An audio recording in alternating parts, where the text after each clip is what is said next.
They'd just kill them.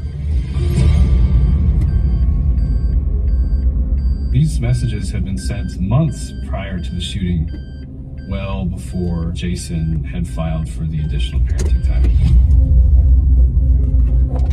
And the relationship between AJ and Devin, they were bonding over their desire to get revenge on Jason. Devin is narcissistically injured and enraged and had to act on it. And AJ was willing to go along with it to try and please her for the relationship. I think the biggest turning moment in the case for me was when we noticed there was an active phone call between AJ and Devin that lasted for 2 or 3 hours that morning just before the shooting happened. Almost the full duration of the time that AJ was driving around following Jason. We believe that he was coordinating with Devin. He was sending information back to Devin about where Jason could be found on the mail route. So she would know where to find Jason. AJ's the lookout for Devin. So, in looking at A.J. Ritchie's cell phone, the police discovered he had actually researched postal scanners a month prior, indicating to us that he wanted to learn more about how postal scanners worked so that could help them in formulating their plan. The plan leaving the postal scanner and Devin Schreiner's cell phone at A.J. Ritchie's house so that she had an alibi was part of the plan. So the question was then, why would A.J. Ritchie carry his cell phone? Maybe he thought he would never be a suspect, so therefore law enforcement wouldn't look at it. In the planning for this, a lot of mistakes were made, but there was extensive thought that went into this. Devin's been a Bella, tôi đem tôi with the fucking use of ring. I'm gonna play by your now. as soon as she knows that last location for Jason, she has Oh. a good idea where he's going. Even more stupid. Oh my god. LTA stupid user even stupider. Oh my Information god. that we felt we needed to confront AJ again. The decision must be to go down and interview him at his job at the federal prison. Myself and Postal Inspector Lucas, we both interviewed AJ down. Yeah, Detective Burke, I'm not really. Good to meet you too. We confronted AJ with the fact that we had his cell phone location records. Did the man deal with that picture is right there? GPS. And I told him I knew that he had been in Longmont that morning at the time of the shooting. So the reason I'm showing you this is because we can show that you weren't with Devin at 12:15 like you had previously told us. You can't obviously verify where she was. What else did you show? You had nothing to say about this? So we continued to press, then showed him the photo from his own phone of Devin's selfie with her dressed as the shooter. That's off your phone. That was when he leaned back in his chair, took a deep breath, and said something to us along the lines of, "Okay, I'll tell you what happened."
drop Devin Schreier off at her job at the Loveland Post Office. And then he immediately heads south to Longmont. Then Jason Schaefer starts doing his mail route, and AJ Ritchie is following Jason throughout the entire city of Longmont. Devin Schreier and AJ Ritchie are on a phone call throughout the entire time for 2.5 hours. Devin then drives over to AJ Ritchie's house. At this point, the phone call between them stops. She leaves her scanner there. She also leaves her cell phone there and leaves her van by AJ Ritchie's house up in Loveland. Because of AJ's surveillance, Devin knows Jason's location. Now she gets back into her black Nissan, which he had previously parked at AJ's, and races the 24-mile drive to Longmont, while AJ speeds in the opposite direction. AJ Ritchie just heads up as fast as he can to the Hooters in Loveland, where he knew he had that alibi set up. While AJ is recorded on the restaurant security camera, Devin heads to Longmont. She then walks 3 blocks north, where she knows she'll find Jason in the middle of his neighborhood. Devin's waiting across the street for a few minutes, and then she walks up to Jason, catching him off guard, shooting at Jason right on the face at very close distance 5 times. And then she went back to Loveland to continue her route.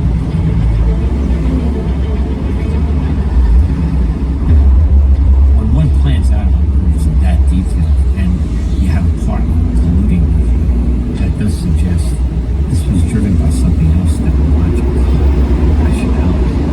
She's had enough rage to do this to Jason, the father of her child.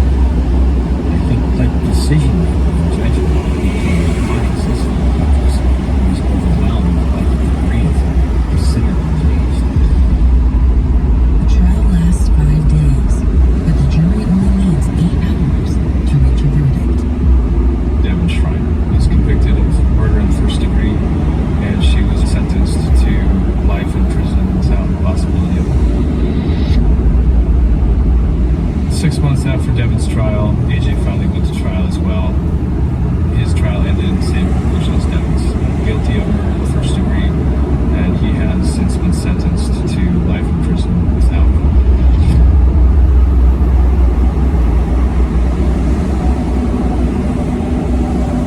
We decided to build a memorial here at the house for Jason. I'll put a chair next to there or something. People always say to me, you raised a good son, you raised a good son. And I appreciate that. I did my best. But a lot of it was just him. You know? He was just a good kid. He was my hero.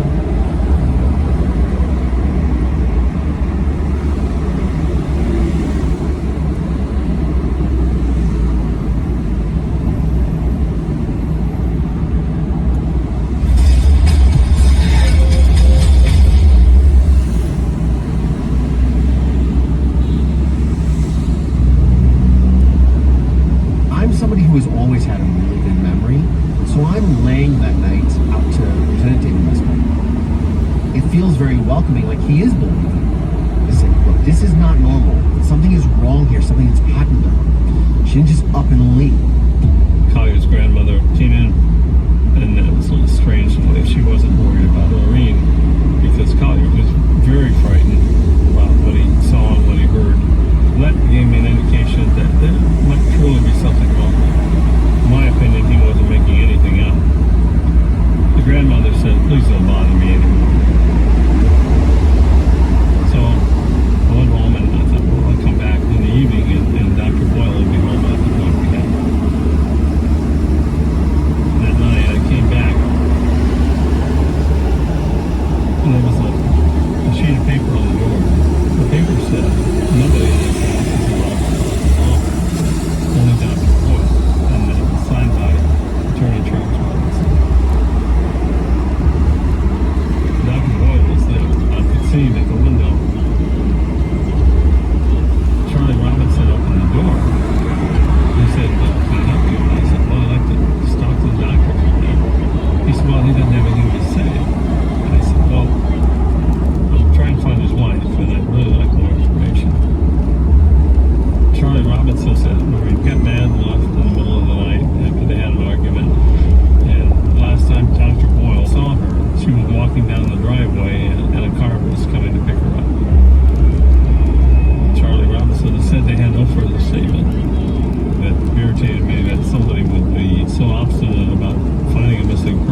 never left home, volunteered. I was very concerned about your mom. Your husband has been nice to me when we were out to eat or when I was at her home during holidays. It was a very natural relationship. But then he'd leave, and she would make comments like, he's off to his girlfriend's house. For a long time, she forgave certain reasons. But then she filed for divorce in November, the month before she got missing. I want to get more background on Dr. Boyle and see what type of person he was.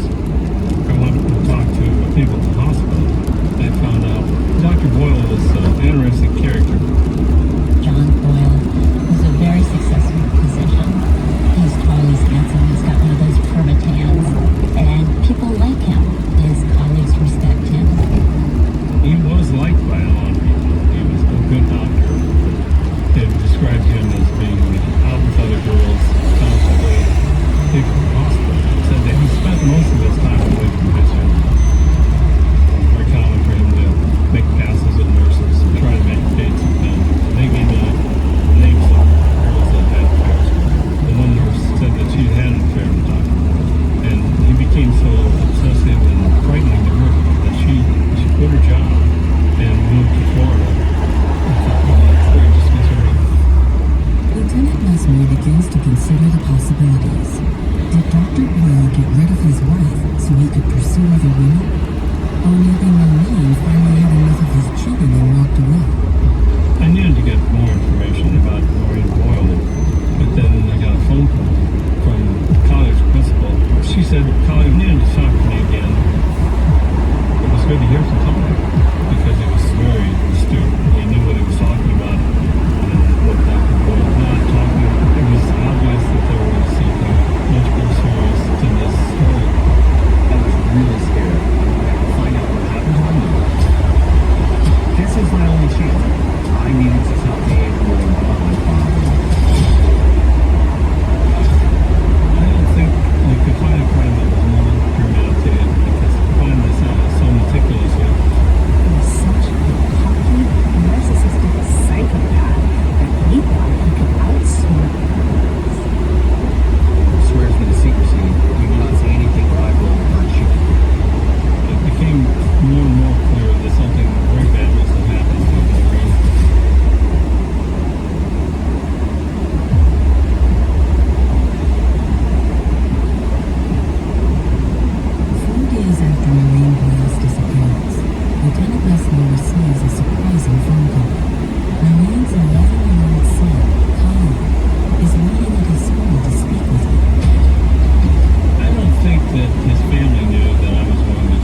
go to a party with her father.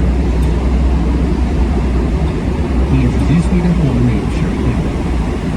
And she was much younger than her. Later on that evening, I look back at my father was walking with Sherry in his arm. I say to my dad, who is that woman, Sherry? He goes, well, I was consoling her. She's dad's patient. She is... I I didn't think too much of it. Then Collier Yeah, announced shit show, to man. Russell that he ran into Sherry again 6 months before his mother disappeared. Somewhere in the teenage, I started to notice this division between my parents. I would see them sleeping on the couch.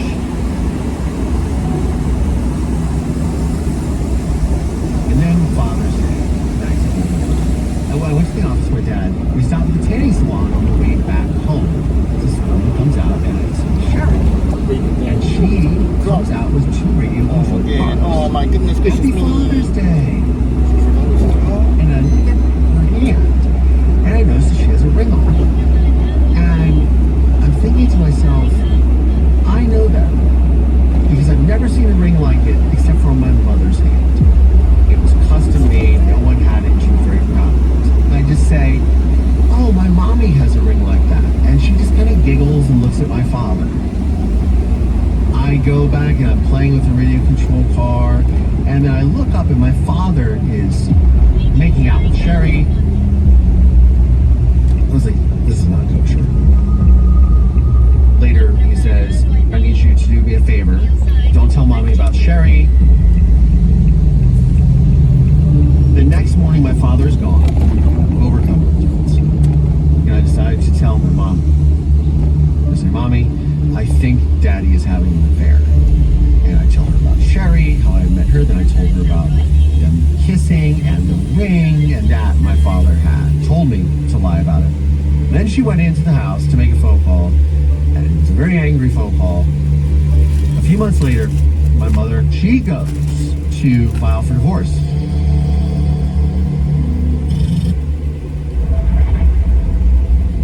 Once she filed for divorce, the escalation with my father was, I'm going to destroy your lives.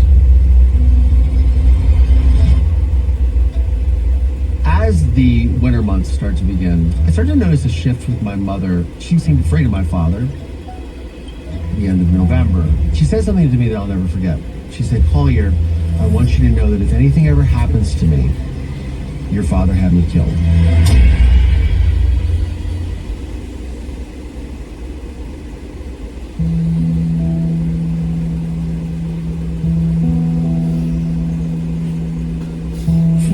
After Noreen Boyle goes missing, her young son Collier tells police about his mother's chilling warning just 5 weeks earlier. She said something to me that I'll never forget. She said, Collier, I want you to know that if anything ever happens to me, your father had me killed. I remember reassuring my mother saying, no, Mommy, that's not possible. That's not going to happen. I'll protect you. After talking with Collier, it became more and more clear that something very bad must have happened to Noreen and Dr. Boyle was the prime suspect here. I needed to investigate Dr. Boyle further and find evidence of the crime, and that way we could get search warrants. As Lieutenant Messmore begins to feel the worst, he's eager to dig deeper into Dr. Boyle, but not everyone in local law enforcement shares his determination. Dr. Boyle, he was a retired naval commander, and he was talking to a lot of policemen, firemen. Some of the other detectives working for him had been Marines. So there's not a lot of resolve in the police department or the prosecutor's office to investigate their doctor.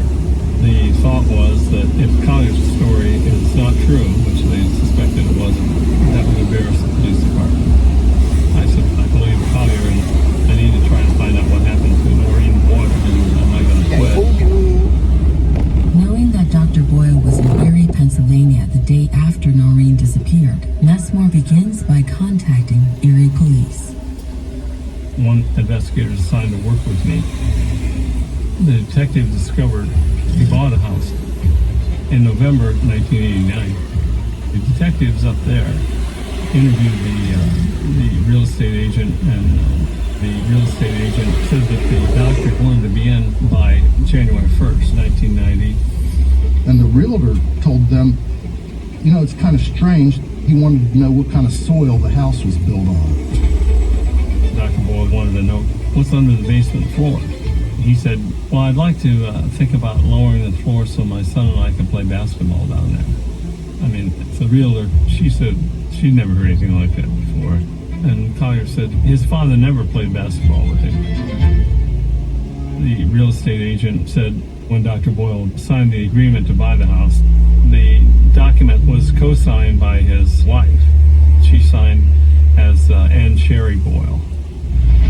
And she described his wife as a young, pregnant girl. I was shocked. I thought that's probably the girl that Collier saw his dad having an affair with. Everything starts to come together.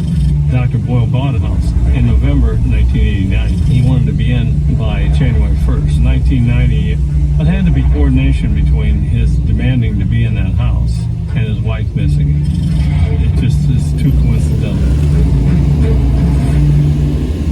Now Lieutenant Mesmore needs to confirm his suspicion that the Ann Sherry Boyle who could signed the paperwork is the same Sherry Collier saw with his father. I'd asked Collier about the girl he had seen with his father, and as he described her, it was similar to what the real estate agent said she looked. As Lieutenant Mesmore begins to connect the dots, he develops a theory about what Dr. Boyle was planning. And I think when he found out that Sherry was pregnant, he wanted to get rid of his wife and still maintain his property and money. While Lieutenant Mesmore believes Dr. Boyle is behind his wife's disappearance, he still lacks any evidence of an actual crime. Back in 1990, there was not a whole lot of computer work or forensics, so they subpoenaed his checking account. And they found out one of the checks he had written during that time was to a hardware store. So they went to this hardware store, and the company remembered him very well. They said he rented a jackhammer, and we remember him because we charged him $10 extra because it was over the New Year's Eve holiday weekend, and he complained about that. Lieutenant Mesmore notes the strange rental by Dr. Boyle, and then uncovers another surprising purchase. He rented a jackhammer in Mansfield, Ohio. Then he went to a place in Erie, Pennsylvania, a supply store called Busy Beaver. And they actually had purchase orders from Dr. Boyle. One was cement and one was the indoor-outdoor carpeting. If you actually poured cement and put indoor-outdoor carpeting over anything underneath, it was going to be pretty much invisible. So if you gathered all the information about the jackhammer and the cement and the indoor-outdoor carpeting, that absolutely trips you into thinking that there's a grave somewhere. Now my thoughts were that something happened in that house. Dr. Boyle had purchased it, and I need to find out what occurred there.